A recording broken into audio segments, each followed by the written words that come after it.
বাংলাদেশ বেতার রাজশাহী। এখন স্থানীয় বুলেটিন। আসসালামু আলাইকুম। আজ সোমবার 10ই অগ্রহায়ণ, 22শে জমাদিউল আওয়াল, 25শে নভেম্বর। বাংলাদেশ বেতার রাজশাহী। স্থানীয় সংবাদ পড়ছি মাহমুদ শওকত। সারচার্জবিহীন বকেয়া পৌরকর ও ট্রেড লাইসেন্স নবায়নের সময়সীমা বৃদ্ধি করেছে Rajshahi city corporation. Rajshahi city corporation 2024-25 অর্থ বছরের পৌরকরের উপর 10% রেয়াত রিবেট সুবিধা এবং পৌরকর ও ট্রেড লাইসেন্স বকেয়ার উপর 15% সারচার্জ আগামী 30শে নভেম্বর 2024 পর্যন্ত মওকুফ করা হয়েছে। রাসিকের রাজস্ব বিভাগের বিজ্ঞপ্তিতে তথ্য জানানো হয়। প্রধান রাজস্ব কর্মকর্তা জানান, হোল্ডিং মালিকগণ এখন পর্যন্ত পৌরকরের বিল পরিশোধ করেন নাই। তাদেরকে বকেয়ার উপর সারচার্জ মওকুফ সহ 2024-25 অর্থ বছরের 4 কিস্তির উপর 10% রেয়াত রিবেট সুবিধা এবং ব্যবসায়ীদের সারচার্জবিহীন ট্রেড লাইসেন্স নবায়নের সময়সীমা আগামী 30শে নভেম্বর পর্যন্ত বৃদ্ধি করেছে রাজশাহী সিটি কর্পোরেশন। এ সময় হোল্ডিং ট্যাক্স ও ট্রেড লাইসেন্স নবায়নের উপর 15% সারচার্জ মওকুফ করা হয়েছে। উক্ত সুবিধাসমূহ গ্রহণ করে নির্ধারিত সময়ের মধ্যে পৌরকর ও ট্রেড লাইসেন্স নবায়ন করতে মহানগরবাসীর প্রতি অনুরোধ জানানো হয়েছে। রাজশাহী সিটি কর্পোরেশনের ক্রীড়া ও সাংস্কৃতিক স্থায়ী কমিটির সভা অনুষ্ঠিত হয়েছে।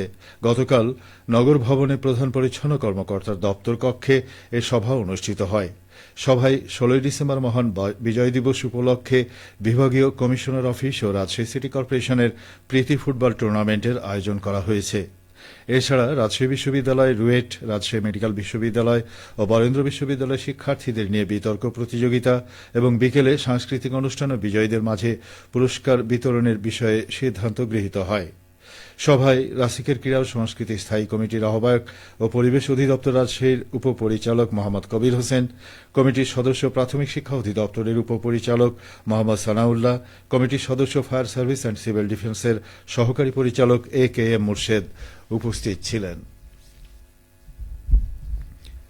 বিশ্বখ্যাত times higher education interdisciplinary science ranking 2025-এ 201-250তম বিশ্ববিদ্যালয়ের স্লটে রাজশাহী বিশ্ববিদ্যালয় স্থান করে নিয়েছে। প্রথমবারের মতো এই র্যাঙ্কিং যৌথভাবে টাইমস হায়ার এডুকেশন ও স্মিথ সায়েন্স ফেলোজ 21শে নভেম্বর এই র্যাঙ্কিং প্রকাশ করে, যেখানে বিশ্বের মোট 92টি দেশের 749টি বিশ্ববিদ্যালয়ের মধ্যে মূল্যায়ন করা হয়েছে। এতে রাবি বাংলাদেশের মধ্যে প্রথম স্থানে রয়েছে। রাবির অর্জনে সংশ্লিষ্ট সকল শিক্ষক, শিক্ষার্থী ও গবেষককে অভিনন্দন জানিয়েছেন উপাচার্য প্রফেসর সালেহ হাসান নাকিব।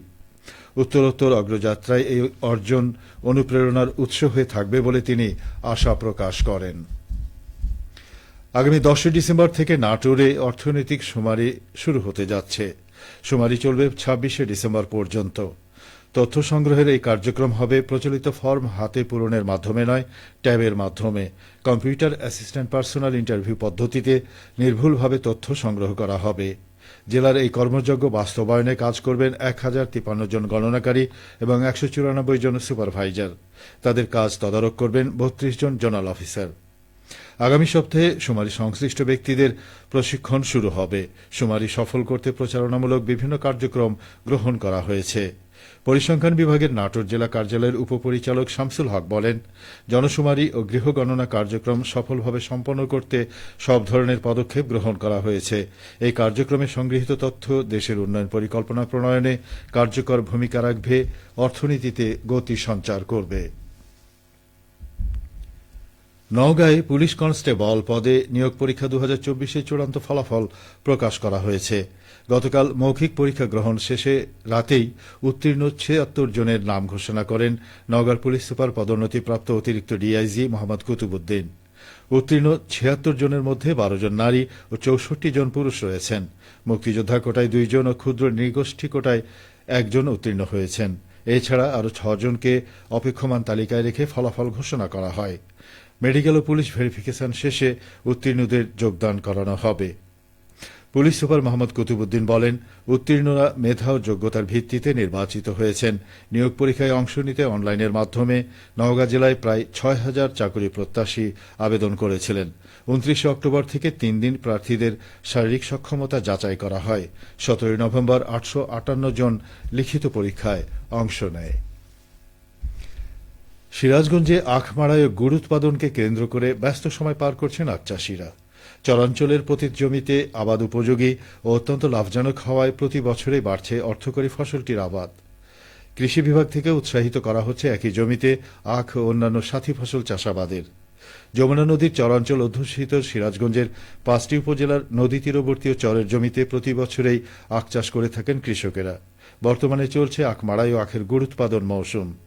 সিরাজগঞ্জ সদর উপজেলা কৃষি কর্মকর্তা আনোয়ার সাদাত জানান, এবছর জেলায় 848 হেক্টর জমিতে ঈশ্বরদী 16, 33, 37 ও 38 জাতের আখ চাষ করেছে কৃষকেরা। সবশেষে আবহাওয়া।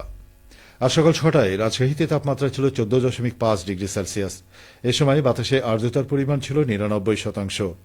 রাজশাহী ও পার্শ্ববর্তী এলাকায় আজ সূর্যোদয় হয়েছে সকাল 6টা 28 মিনিটে এবং সূর্যাস্ত সন্ধ্যে 5টা 16 মিনিটে। সংবাদ শেষ হল।